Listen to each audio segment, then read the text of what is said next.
you for the introduction. Can everybody hear me? Okay, yes.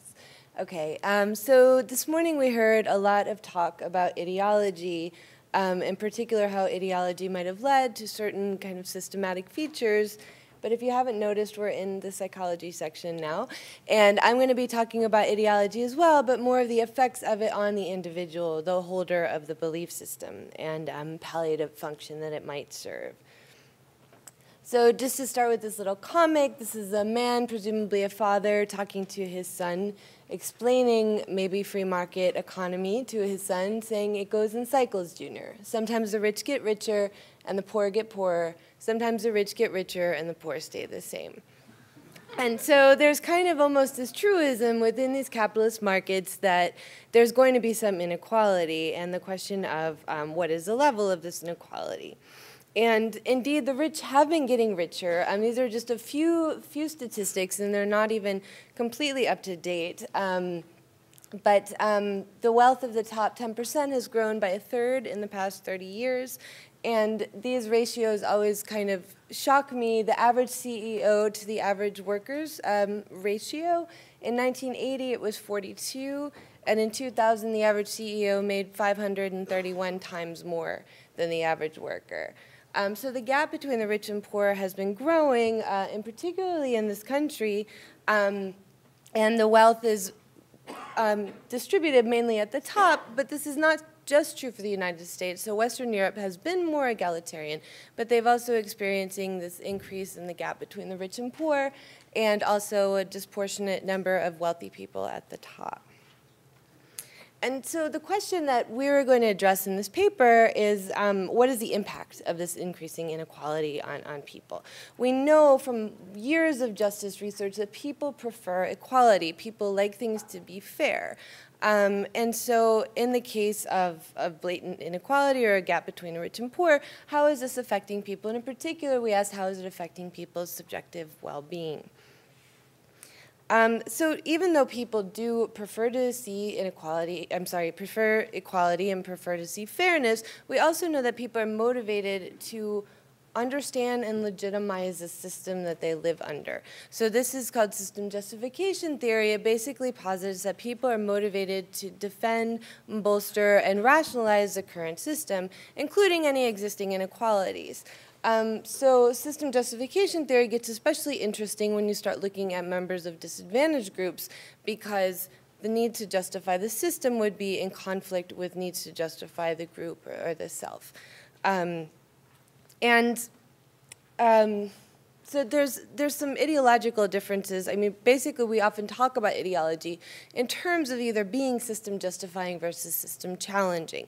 So the latter being the left, whereas system justifying would be a more conservative ideology. So when we talk about political conservatism, we talk about an ideology that tends to sort of resist change and accept the existing inequalities, so defending the current system. And we call this a system-justifying ideology because it provides these ideas that give moral and intellectual rationalization for the status quo as it currently is, regardless of it being unequal versus not.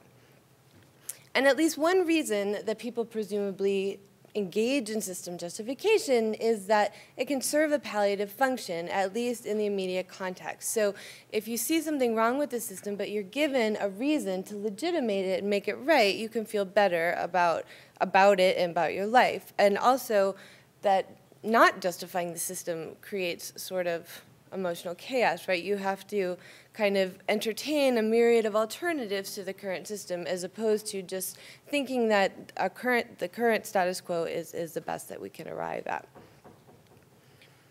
So there was this poll that came out from the Pew Research Center a couple years ago, and it was just called "Are We Happy Yet?" And it was delineating all these things. Are pet owners happier, dog owners happier than cat owners, everything that you can think of from years of these happiness polling data. And one of the things that came out was that conservatives seem to be happier than liberals. So this graph is broken down by partisanship, but Republicans were much more likely than Democrats to say they were very happy. And the Pew researchers speculated a couple reasons why this might be the case.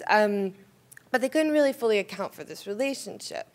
And so we wanted to apply our theory of system justification, in particular this idea that ideology can be serving a palliative function, to see if that could help us understand this gap in happiness between liberals and conservatives. So the research question that I'm going to address today in these studies was the question of, does engaging in system justification ameliorate what would otherwise be a negative effect of experiencing inequality? And if that's true, then conservatives should be happier than liberals only insofar as that they're higher on rationalizing or accepting inequality, accepting the current system. So I'm going to show you 3 studies that look at this relationship between well-being and ideology. And these are all based on large nationally representative survey data. And the first one is from the National Election Studies of 2000. And we just looked at the relationship between life satisfaction and political orientation. And we also had a measure of rationalization of inequality. So this was a very broad measure. It was 6 items.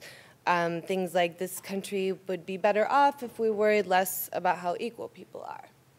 And we included some other things to test some alternative hypotheses that I'll spell out for you as I go through this. And predicting that we would replicate what the Pew researchers found, conservatives would be happier than liberals, but that this difference would be accounted for by their tendency to be higher in the rationalization of inequality. But there would be a bunch of other reasons why conservatives might be happier than liberals, right? And the first one has to do with simple demographic differences. So people who are wealthy, people who are married, people who go to church, and people who are younger and older versus middle age are happier. And so it could be that conservatives tend to be more, those people tend to be more likely to be conservatives as well. So this effect could be an artifact of just demographic differences. And the second one was more psychological hypothesis, and we know from our research that there's differences in cognitive style along the ideological spectrum. And in particular, what we find is that liberals have a higher need for cognition than conservatives. So they tend to want to think about problems harder and longer.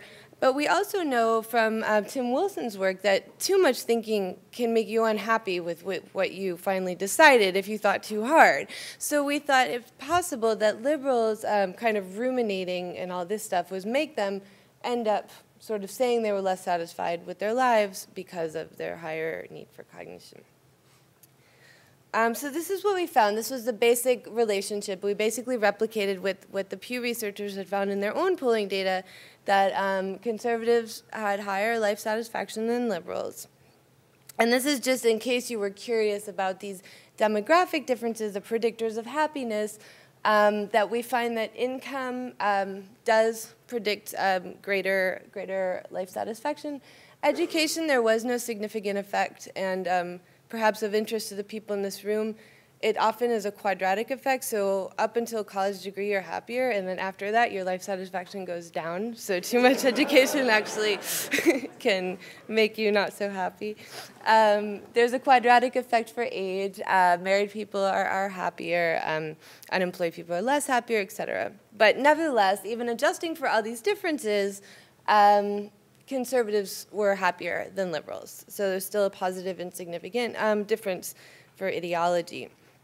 And so we first looked at this need for cognition hypothesis. And what we found is that replicating our prior work, it's true that liberals are higher on need for cognition than conservatives were.